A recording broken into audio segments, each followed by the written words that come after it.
Hai, Assalamualaikum dan salam sejahtera kepada anak-anak. Semoga sentiasa sihat dan sentiasa menjaga SOP kamu semasa musim PDPR ni. Jadi, pada minggu lepas kita belajar mengenai tajuk 7.0 penyakit, dan pada minggu ini kita belajar mengenai tajuk 8.0 keselamatan, muka surat 172. Kalau kita tengok kat sini, standard pembelajaran bagi tajuk keselamatan ini adalah mengetahui maksud membuli, dibuli dan gangsterism. Memahami faktor-faktor penyebab perbuatan membuli, dibuli dan gangsterism. Mengaplikasikan kemahiran berkata tidak dan mengelak diri daripada membuli, dibuli dan gangsterism. Kemudian last sekali, menilai kesan membuli dan dibuli terhadap diri dan keluarga.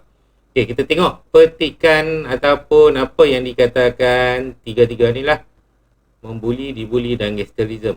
Pembuatan membuli, dibuli dan gangsterism merupakan salah satu perbuatan yang harus dielakkan. Perbuatan ini memberi implikasi yang sangat besar terhadap emosi murid dan keselamatan di sekolah. Oleh itu, murid perlu pandai menjaga keselamatan diri dan berkemahiran kecekapan psikososial dalam kehidupan harian untuk menghindari perbuatan ini. Jadi kat sini, perbuatan membuli, dibuli dan gangsterism ni memang tidak asing lah bagi setiap sekolah. Jadi tambah-tambah di sekolah kita, contohnya ada sekolah berasrama. Jadi perbuatan membuli ni oleh kebanyakannya dari pelajar senior membuli pelajar junior kan. Jadi kita akan belajar benda-benda ni lah, membuli, dibuli dan gangsterism, dan juga perbuatan untuk mengelakkan ataupun menghindari daripada perbuatan-perbuatan ni. Okey, kita tengok pada muka surat seterusnya. Okey, bagi aktiviti buli di sekolah tajuk ni, baca petikan di bawah dan bincangkan. Okey, kita ambil petikan ni lah sikit-sikit keseronokan seorang murid perempuan tingkatan 1 terpilih memasuki sebuah sekolah berasrama penuh di Macang. Macang ni Kelantan lah. Tidak lama apabila dia menjadi mangsa buli murid senior. Okey, yang ni pun macam tadilah saya abang tadi. Murid senior membuli pelajar junior. Jarang lah pelajar junior membuli pelajar senior lah. Okey, kejadian yang menimpa murid itu berlaku semasa program saya kenal, maknanya dalam minggu pertama lah di sekolah tersebut, menyebabkan remaja berkenaan trauma dan enggan ke sekolah. Jadi mangsa juga kini sakit leher, bengkak di dahi, lebam di beberapa bahagian badan serta sakit tekak sehingga terpaksa mendapatkan rawatan di hospital. Doktor yang merawat mangsa buli ini menyatakan bahawa mangsa terpaksa dipakaikan penyokong leher untuk mengelakkan kecederaan yang dialaminya itu bertambah serius. Okey, penyokong leher ni dia pakai lama lah nah. Duduk sokong ni tak bagi pergerakan yang orang kata major lah bagi leher ni, supaya kecederaan pada leher itu sembuh. Okey, kita sambung lah. Mangsa berkata dia dan rakannya dipaksa oleh 4 murid senior yang tidak terlibat dalam program saya kenal.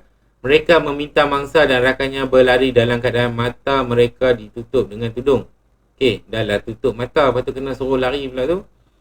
Dia yang ketakutan mengikuti arahan itu dan berlari menyebabkan dia terlanggar sebatang tiang besi sehingga cedera di mukanya. Okey, ni dia katalah 4 murid senior itu tiba-tiba datang memegang tangan dan menyuruh saya berlari dalam keadaan membongkok dan mata ditutup. Semasa berlari biasalah nah, ni dah lah keadaan membongkok, mata pula tutup. Semasa berlari saya terhantuk pada sebatang tiang dan terjatuh. Ketika itu saya mula terasa sakit kepala dan pening. Katanya ketika ditemui selepas menerima rawatan di hospital. Seorang murid senior perempuan yang ditugaskan menjaga mereka kemudian membawa datang dan memberikan bantuan. Ibu bapa mangsa telah memindahkan mangsa ke sekolah lain. Ibu mangsa berkata tiada gunanya belajar di sekolah berasrama penuh jika hati mereka tidak tenteram. Ibu mangsa turut kesal kerana pihak sekolah tidak menghantar anaknya ke hospital untuk menerima rawatan meskipun kecederaan yang dialaminya serius. Okey, petikan ni pada 13 Januari 2011. Okey lah, ni kalau ikut SOP bagi di sekolah, kita cerita di sekolah dulu nah. Kalau pelajar itu sakit semasa persekolahan, ada guru yang bertugas dan pelajar boleh minta guru bertugas untuk membawa dia ke menerima rawatan ke klinik ataupun hospital. Kalau di asrama ada warden yang bertugas dan boleh minta warden untuk bawa kamu untuk menerima rawatan. Okey, kita tengok pada nadi ilmu ni, dia ada buli ni ada dua jenis.